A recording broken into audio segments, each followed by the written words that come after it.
nous sommes tous nés, selon la Bible, dans le péché. D'accord? Nous sommes tous nés liés à un lien quelconque spirituel, à une oppression. Parce que pour être ce qu'on appelle chrétien, être en communion avec Dieu, être réconcilié avec Dieu, il faut naître. Mais il faut naître de nouveau. C'est-à-dire, ce n'est pas la naissance physique, même si on a des parents chrétiens, qui font de nous un chrétien. Jésus, il a dit, on va voir dans Jean 3, il y a un homme pourtant sage, un pharisien, c'était quelqu'un qui avait appris, qui a fait des études, ce qu'on appellerait aujourd'hui théologiques, des études concernant Dieu. Il est venu de nuit, donc en douce, hein. Il ne voulait pas que les autres sachent qu'il venait à Jésus. Et il a dit, on sait que Jésus, on sait que tu es un docteur venu de Dieu, parce que personne ne peut faire les miracles que tu fais si Dieu n'est avec lui. Et puis Jésus, il lui dit, si un homme ne naît de nouveau, donc du verbe naître, il ne peut pas voir le royaume de Dieu. Parce que la réponse paraît spéciale, parce qu'on dirait qu'il n'a aucune considération par rapport à ce que cet homme, Nicodème, dit. C'est comme si il lui dit bonjour, puis lui, Jésus lui dit directement, si un homme il ne naît pas de nouveau, il ne peut pas voir le royaume de Dieu. C'est-à-dire, il ne peut pas rentrer dans la dimension spirituelle de Dieu. Parce que Jésus, il savait que Nicodème, il avait besoin de naître de nouveau d'esprit, il avait besoin d'être renouvelé spirituellement.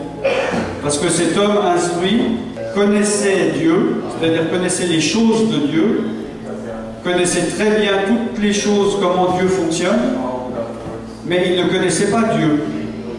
Vous voyez la différence?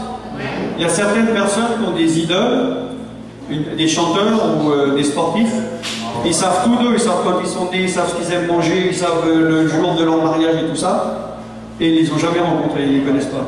Donc ils les connaissent, mais ils ne les connaissent pas. Et il y a beaucoup de personnes, ils connaissent Dieu, mais ils ne le connaissent pas. Et si tu n'es pas né de nouveau, tu ne connais pas Dieu.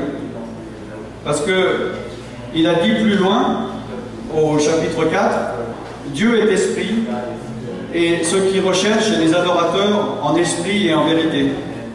Alors, Nicodème, il lui dit, oui, mais comment c'est possible qu'un homme vieux, il peut naître de nouveau? Il ne comprenait pas parce que il voyait ça à un niveau rationnel, à un niveau naturel. Alors là, il lui explique, Jésus, il dit, si un homme de naît d'eau et d'esprit, il ne peut pas rentrer dans le royaume de Dieu, il ne peut pas rentrer dans la dimension spirituelle, il ne peut pas rentrer en communion avec Dieu. D'accord?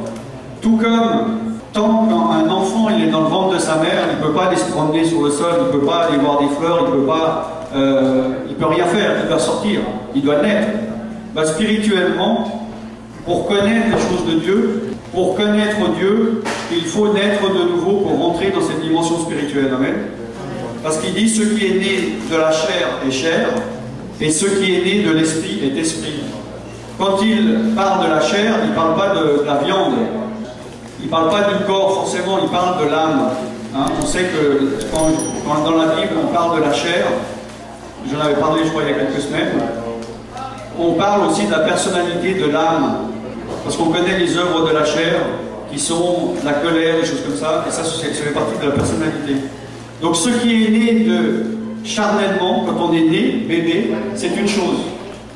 Et quand on est né spirituellement, c'est autre chose. C'est deux créatures différentes. C'est pour ça que la Bible dit que nous sommes une nouvelle créature, toutes choses anciennes sont passées, toutes choses sont devenues nouvelles. Nous commençons une nouvelle vie.